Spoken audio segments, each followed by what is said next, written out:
All right, so we're here to talk Detective Pikachu because this is Pokemon and there's basically nothing bigger happening right now than this movie. So what I need to know from you, Ryan, is how did you feel knowing that you were going to be joining this franchise, which has like so much history behind it? There's like 1,000 anime episodes that like blows the Simpsons out of the water. So like, how were you feeling when you found that out? I was like a lot of things. I make it all seem sort of spur of the moment and cool, but I did a lot of like checking around. And the first thing they did was they created a CGI Detective Pikachu, and they'd actually paired my voice with it to sort of see what it would sound like. It didn't have the kind of motion capture version of detail, like where they're capturing micro facial expressions, but it had enough that I was like, oh, that's interesting. Like, you know, super adorable, super cute little guy with like impatient, sort of acerbic voice. You know, I thought that was kind of a neat idea.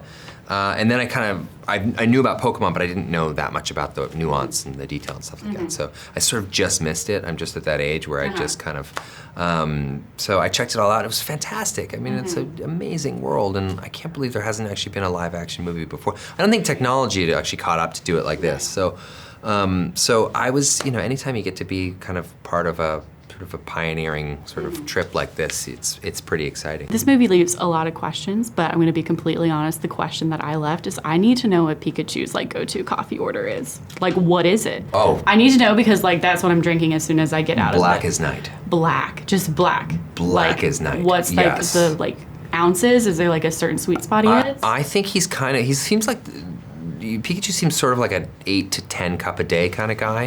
I don't know. I know there's a moment in the movie where he says this makes his tummy bad. It gets a little bit, but it's okay. It does it to all of us. It's right, fine. totally. There's no judgment. Totally. So with Pikachu, obviously, I mean, he's chugging coffee. He's mouthy as like all get out, which is just perfect for me. I just wanted to like ask like how much of an influence did you have on like what the personality would be like of Pikachu being just such an eccentric little fella who I love. I think they hired me for some of that, you know? I mean, a whole bunch of us took passes at the script. I also took a pass at the script.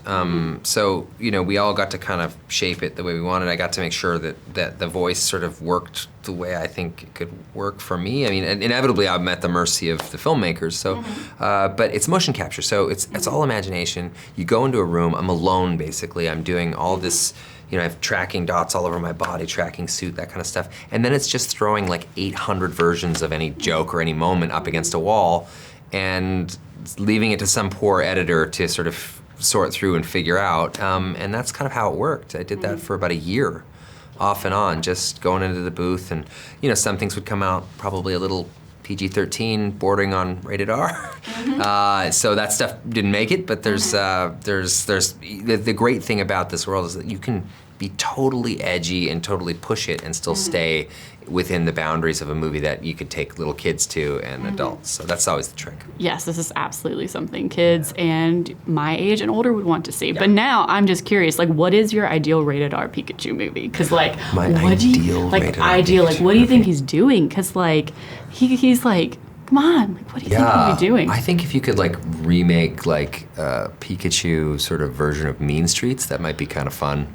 Man, I mean, I could never look at Pokemon the same way. Say what? I mean, like, that's the reboot, I think. Or Goodfellas. Ooh, hot take. I appreciate it. Bold strategy. Yes.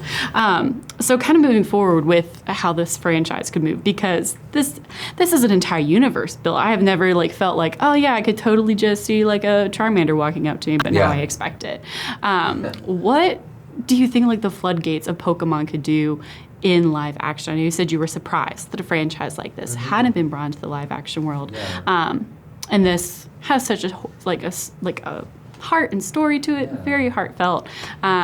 Where do you think this could go next? Because I spoke with Justice about it, and he's ready for like a 6-film deal about him like beating the Elite Four from the Pokemon games. Nice. And like, I'm gonna buy everyone and be in the front row. Yeah, I think so too.